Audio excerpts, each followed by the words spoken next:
Commentaire de Charles Andrew Coates, sur le livre de l'Apocalypse de Jean. Chapitre 2, versets 1 à 7. Lettre à l'ange de l'assemblée, qui est à Éphèse. Il y a peu de chapitres dans les Écritures, qui soient plus importants, que les chapitres 2 et 3 de l'Apocalypse. Nous y voyons le Seigneur, exprimant son appréciation des assemblées. Les mots « je sais »,« je connais » sont répétés bien des fois. Dans la profession chrétienne, il y a une grande part de vaine parade, mais celui qui peut dire « je sais » connaît l'état de chaque assemblée, et de chacun individuellement. Si la manière dont le Seigneur se présente à chaque assemblée était saisie spirituellement, elle serait un correctif à l'éloignement signalé pour chacune d'elles, et soutiendrait celui qui veut vaincre.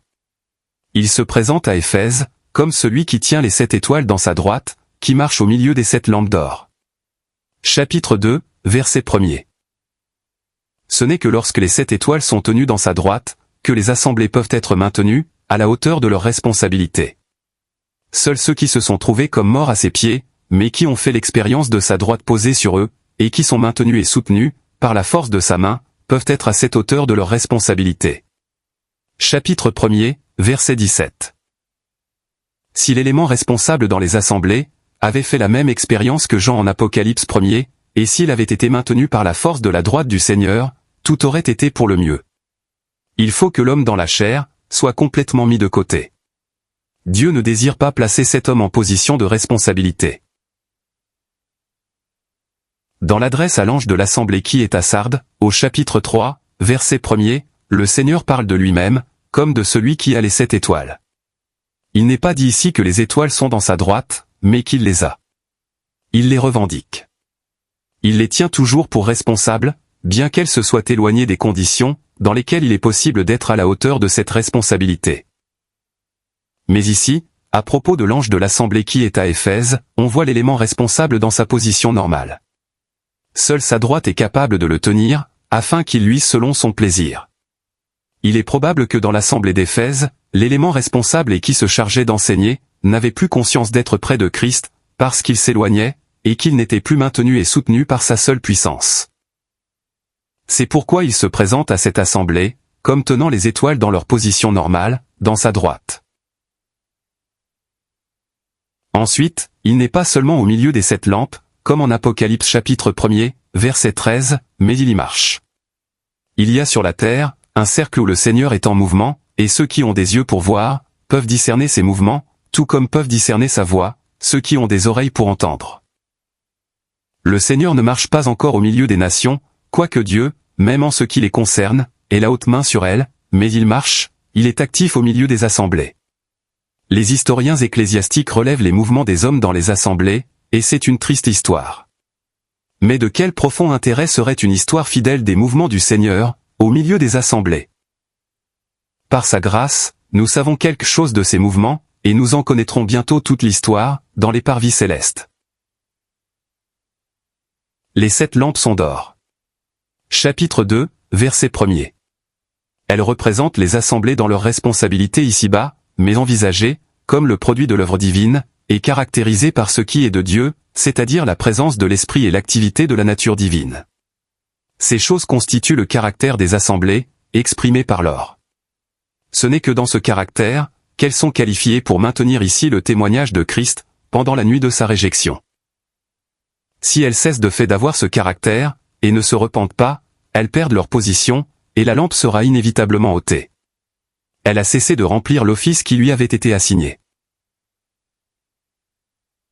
Il est bon de saisir dès le début, la pensée divine relativement aux assemblées, dans leurs responsabilités ici-bas. Cela nous aide à avoir une juste appréciation, de l'éloignement qui s'est produit. La présence et l'activité du premier amour sont essentielles.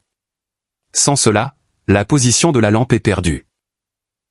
Cette adresse à l'ange de l'assemblée d'Éphèse est une des plus solennelles et des plus exerçantes des Écritures du Nouveau Testament, car elle montre que si les assemblées ne maintiennent pas un contact vital avec Christ, c'en est fait de tout ce qui est essentiel au vrai caractère des lampes d'or. Extérieurement, tout paraissait être à sa place à Éphèse en tant que fidélité. Cependant, cette assemblée était déchue. Chapitre 2, verset 5. Il est possible que les choses nous concernant aient une belle apparence, mais si nos cœurs ont perdu contact avec celui qui est vivant, en sorte que ce que nous faisons ne soit plus le résultat de son impulsion vivante, cela même n'aura plus sa vraie valeur pour son cœur. J'ai contre toi, que tu as abandonné ton premier amour. Chapitre 2, verset 4. Le Seigneur loue tout ce qui peut être loué, ainsi que nous le voyons en Apocalypse chapitre 2, versets 2 et 3. Ils travaillaient, ils ne toléraient pas le mal, ils éprouvaient ce qui se présentait à eux, avec de grandes prétentions et en discernaient le vrai caractère. Ils avaient supporté des afflictions pour son nom, et ne s'étaient pas lassés. Le Seigneur savait apprécier tout ceci. Mais son cœur n'en était pas satisfait, et ces seules choses ne pouvaient suffire au maintien du caractère des lampes d'or. Ils avaient abandonné leur premier amour. Nous devrions être très exercés, au sujet du premier amour. Il est possible, que nous n'ayons jamais su ce que c'est en réalité. Il n'est pas premier, simplement au point de vue du moment dans l'histoire de l'âme, mais premier en tant que qualité. Le même mot est employé en Luc 15, pour désigner la plus belle robe, et il est souvent traduit par principal. Luc chapitre 15, verset 22. Le premier amour ne signifie pas la fraîcheur et le zèle, qui se trouvent souvent chez un jeune converti. C'est le caractère de l'amour d'une assemblée. C'est ce qui marquait la compagnie. Mon impression est que le premier amour est ce caractère d'amour que Christ a introduit parmi les siens au commencement. Il dit, « Je vous donne un commandement nouveau, que vous vous aimiez l'un l'autre, comme je vous ai aimé, que vous aussi vous vous aimiez l'un l'autre. À ceux-ci tous connaîtront que vous êtes mes disciples, si vous avez de l'amour entre vous. » Jean chapitre 13, versets 34 et 35. C'est ce qui leur eut réellement donné, le caractère des lampes d'or pendant son absence. C'est aussi ce qui résulte, lorsqu'on se place sous la puissante et personnelle influence de son amour. Le premier amour existait, lorsque l'assemblée tenait le chef en affection, et lorsque les saints demeurant en lui, étaient engagés dans des activités, mises en mouvement par son amour. Je pense que c'est ce qui résulterait de l'heureux état, présenté sous forme de prière en Éphésiens chapitre 3, versets 17 à 19. De sorte que le Christ habite par la foi dans vos cœurs, et que vous soyez enracinés et fondés dans l'amour. Afin que vous soyez capables de comprendre avec tous les saints, quelle est la largeur et la longueur, et la profondeur et la hauteur, et de connaître l'amour du Christ, qui surpasse toute connaissance. Afin que vous soyez remplis jusqu'à toute la plénitude de Dieu. Ce devait être bien beau sous le regard du Seigneur, de voir une compagnie, dont les membres étaient vrais dans l'amour, et croissaient en toutes choses, jusqu'à lui qui est le chef, le Christ. Duquel tout le corps, bien ajusté et lié ensemble par chaque jointure du fournissement, produit selon l'opération de chaque partie dans sa mesure, l'accroissement du corps, pour l'édification de lui-même en amour. Éphésiens chapitre 4, versets 15 et 16. Je pense que ceci indique le caractère des premières œuvres, qui vont de pair avec le premier amour. Apocalypse chapitre 2, verset 5. Les premières œuvres ne sont pas ce dont les hommes font beaucoup de cas. C'est une jointure du fournissement, qui fait les premières œuvres. Éphésiens chapitre 4, verset 16. Les jointures sont des choses cachées, mais qui sont très efficaces dans leur travail. Le résultat des premières œuvres est de lier ensemble. C'est l'activité qui amène les saints en contact les uns avec les autres, et qui surmonte tous les obstacles et les discordances qui viennent s'interposer dans l'œuvre de liaison et d'édification du corps. C'est une grande faveur de la part de Dieu, quoique ce soit très humiliant, que nous puissions voir ce qu'était l'assemblée dans son premier amour, et dans ses premières œuvres. Une énergie vivante était infusée par le chef, dans tout le corps ici-bas, et avait pour résultat, de lier, d'ajuster et d'édifier en amour. L'assemblée a abandonné son premier amour et est déchue. Mais il nous est toujours possible de tenir le chef, de croître jusqu'à lui, et de trouver en lui l'énergie et la provision, pour tout ce qui nous est nécessaire. Tout membre du corps peut, avec l'énergie que donne le chef, faire les premières œuvres. De même, si les saints sont nourris par le ministère, et liés ensemble dans l'amour, il pourra y avoir même dans ces derniers jours, un retour au premier amour. L'appel à la repentance laisse dans ce but, la porte ouverte, et on ne peut douter que le Seigneur travaille, afin d'obtenir ce résultat. Nous pouvons avoir pas mal de lumière, et ne pas l'avoir d'une manière vivante en rapport avec Christ. Il se peut qu'il n'habite pas par la foi dans notre cœur. Il est très intéressant de voir qu'un tel état est placé devant nous, en Éphésiens chapitre 3, non comme étant vrai des saints, mais sous forme de prière. Cela devrait nous garder de toute espèce de prétention à cet égard, et nous engager à prier. Que le Christ habite, n'est pas une chose passagère. Je crois qu'en réalité, nous recevons des impressions de ce qui est infiniment précieux, et que des désirs sont formés en nous pour ces choses, mais on éprouve le désir d'être plus affermi et plus constant. L'Assemblée cessa de faire les premières œuvres, quand elle abandonna son premier amour. Et le Seigneur dut lui dire, que si elle ne se repentait pas, il enlèverait sa lampe de son lieu. Elle ne répondait plus au but, pour lequel elle y avait été placée. Il est bien solennel de considérer, que l'Assemblée était déchue, avant même que Paul et Jean eussent quitté ce monde, pour être avec Christ, et bien avant que sa défaillance fût devenue évidente extérieurement. Quelles que fussent les œuvres des Nicolaïtes, ce n'étaient pas les premières œuvres, et Christ les haïssait. Chapitre 2, verset 6. Ils ont été considérés en général, comme abusant de la grâce. Mais il suffit de voir, que ce que Christ haïssait, était également haï par l'ange de l'Assemblée d'Éphèse. Dans l'Assemblée de Pergame, il y avait non seulement ceux qui faisaient les œuvres des Nicolaïtes, mais ceux qui tenaient leur doctrine. Chapitre 2, verset 15.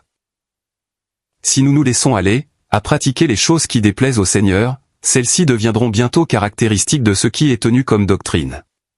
C'est ainsi que l'on propage le mal devenu un système.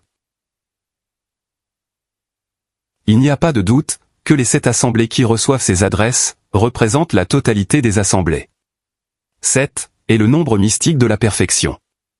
Aucun chrétien ne pourrait penser, que l'intérêt de Christ pour les assemblées, ait été limité à celles qui se trouvaient dans une province de l'Asie mineure. Elles furent considérées d'une manière représentative. Son intérêt n'est pas davantage limité, aux seules assemblées du temps apostolique. Nous sommes toujours au temps des choses qui sont, et par suite, nous pouvons penser, que ce qui se trouve dans les 7 adresses, couvre la totalité de ce qui peut être appelé, la période de l'assemblée. Toutefois, chacun est exercé à les considérer dans leur portée morale. Il faut remarquer, que le Seigneur s'adresse à l'ange de chaque assemblée, et ce qu'il dit est une déclaration formelle et publique, de son appréciation de l'état de chacune d'elles. Mais chacune des adresses, renferme un appel de caractère plus limité, une voix adressée à chacun individuellement. Que celui qui a des oreilles écoute ce que l'Esprit dit aux assemblées. Chapitre 2, verset 7. C'est un avis donné à tous ceux qu'il concerne, que l'Esprit comme le Seigneur, a quelque chose à dire aux assemblées, et celui qui a des oreilles doit l'écouter. Je ne pense pas que depuis la Pentecôte, il y ait eu un moment où l'Esprit ait cessé de parler aux assemblées.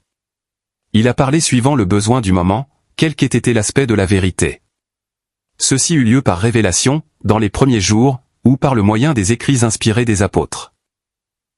Mais depuis que le canon des Saintes Écritures est complet, l'Esprit a parlé, en attirant l'attention de diverses manières, sur ce qui remédierait aux défauts du moment, ou qui pourrait suppléer à ce qui manquerait, par la présentation de ce qui est de Christ, et par la mise en lumière de la richesse du trésor divin. La grâce variée de Dieu et les richesses insondables du Christ, les trésors de la sagesse et de la connaissance cachés dans le mystère de Dieu, ont ainsi été présentés depuis ce moment, aux assemblées. Il est donc particulièrement important, que nous ayons des oreilles pour écouter ce que l'Esprit dit aux assemblées aujourd'hui.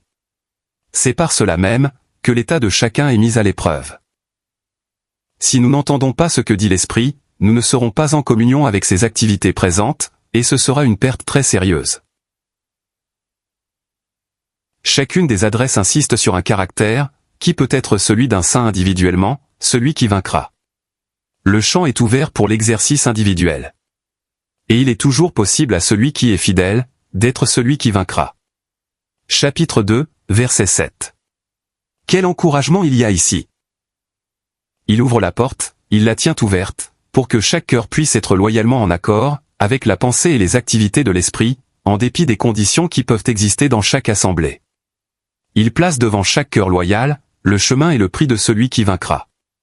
Qui pourrait n'être pas désireux de marcher dans un tel chemin, et de gagner un tel prix?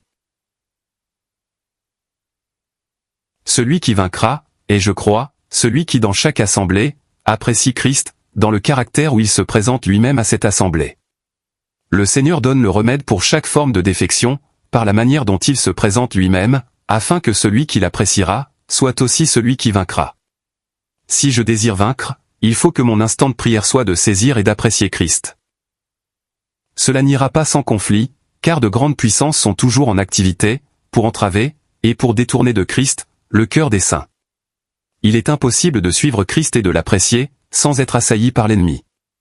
Mais il y a toujours eu, et il y aura toujours en Christ, ce qui, si on le saisit réellement, permettra de vaincre. Si nous sommes conservés en Jésus-Christ. Épître de Jude, verset 1er. Il est bon de voir en lui, le pouvoir de nous conserver. L'Assemblée avait abandonné son premier amour. Elle avait cessé de tenir ferme le chef. Et bien qu'il restât des activités spirituelles certaines, elle n'avait pas le caractère de celles qui font les premières œuvres. Elle ne recevait pas leur impulsion, d'un contact vivant d'affection avec Christ comme chef. Mais c'est au milieu d'un tel état de choses, que le vainqueur est marqué par le fait, qu'il chérit la pensée de Christ comme chef, et rien ne saurait la satisfaire, qui ne découle de lui, comme le flot issu d'une source vivante. Le corps tout entier, et rien de moins, serait ainsi devant lui, en rapport avec la pensée de provision et d'accroissement. Le vainqueur serait exercé à être une jointure du fournissement, et à travailler dans sa mesure, comme une partie de ce corps, qui produit l'accroissement de lui-même. Le prix serait pour celui-là, de manger de l'arbre de vie qui est dans le paradis de Dieu. Chapitre 2, verset 7. Il éprouverait le soutien, et jouirait des 12 fruits, qui parlent de satisfaction intarissable et de perfection variée, répondant à toute espèce de désir spirituel. Chapitre 22, verset 2. Quel tableau de la vie de la Sainte Cité, nous avons dans ce passage. Au milieu de sa rue, et du fleuve, de ça et de là, était l'arbre de vie, portant 12 fruits, rendant son fruit chaque mois. La rue de la Cité indique le mouvement et l'activité. Le fleuve parle de l'Esprit de Dieu, comme étant subjectivement le cours de sa vie, éclatant comme du cristal. Mais au milieu de l'une et de l'autre, se trouve l'arbre de vie. Dans cette cité, tout mouvement a Christ pour centre. C'est lui qui met tout en mouvement. Il est également au milieu du fleuve, le centre de tout ce qui vivifie et réjouit, de tout le cours de l'Esprit dans la cité céleste, comme il est ici-bas, le sujet du ministère et du témoignage de l'Esprit. Mais il n'est pas seulement au milieu. Il est également de ça et de là. Cela suggère la pensée, que de quelque côté que vous regardiez, vous voyez l'arbre de vie, et il rend son fruit à jamais. Chaque mois, fait penser à l'occasion offerte de goûter en Christ un rafraîchissement, et un délice nouveau. L'année spirituelle procure des satisfactions renouvelées, dans la jouissance des fruits variés de Christ. Le prix de celui qui vaincra, est de manger de cet arbre. Nous ne pouvons douter, que cette riche récompense qui sera en partage dans l'avenir, n'apporte déjà maintenant au vainqueur, quelque chose de sa félicité, par la promesse qui la place devant nous.